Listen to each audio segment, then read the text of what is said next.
Let's bring in Andrew Clennell. Andrew, we spoke about the change in tack from the Premier at the news conference, and now we've seen it again on the floor of Parliament. Once again, pushing back aggressively, defiant. It's very, very clear, that change of approach, isn't it?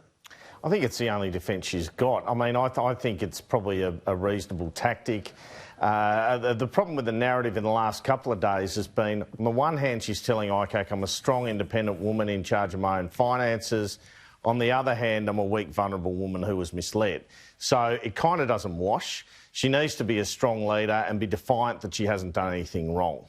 The problem is there are so many questions out of the phone taps, it's hard to prosecute that. And you can see the other big problem there, Kieran, which is for so long the Libs have been able to trade on this Eddie Obeid matter and say to the New South Wales public, we're never going to be as bad as them. Corruption scandals often in New South Wales end state governments. That's how it works. I mean, if it's not a recession, which we happen to have at the moment, it's that stench of things. And the Libs have had that over Labor for so long, even though a whole bunch of them got nailed in the 2014 inquiry. Barry O'Farrell went, so you had Mike Baird in. He stood down or sacked about 10 MPs. He was really very strong on this stuff, Mike Baird, and I was an admirer of the way he did that. The problem is I think there's a distinction between the way Baird would handle something like this, such as the lobbying from Daryl Maguire, and how Berejiklian's handling it. I don't think there's any doubt about that at all.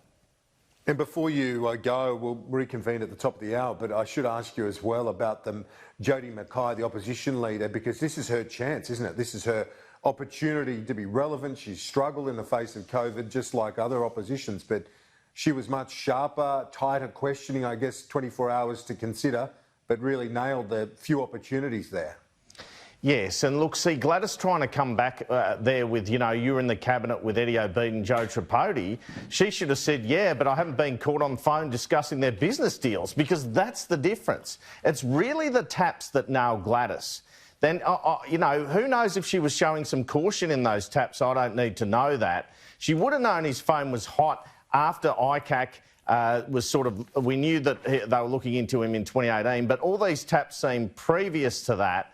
But that's what really condemns her, I think, and I guess that was an easy reply. But, yeah, I mean, Jodie Mackay did pretty well there. To be honest, she's got plenty to work with. Gladys Berejiklian, she did what she has to do, I guess, in this situation. But, look, I think even in that press conference, when you start having a go at the journalists for doing their job and asking questions, are you saying you are beyond scrutiny even though you've been up before an ICAC inquiry? That's when a politician's in real trouble, Kieran.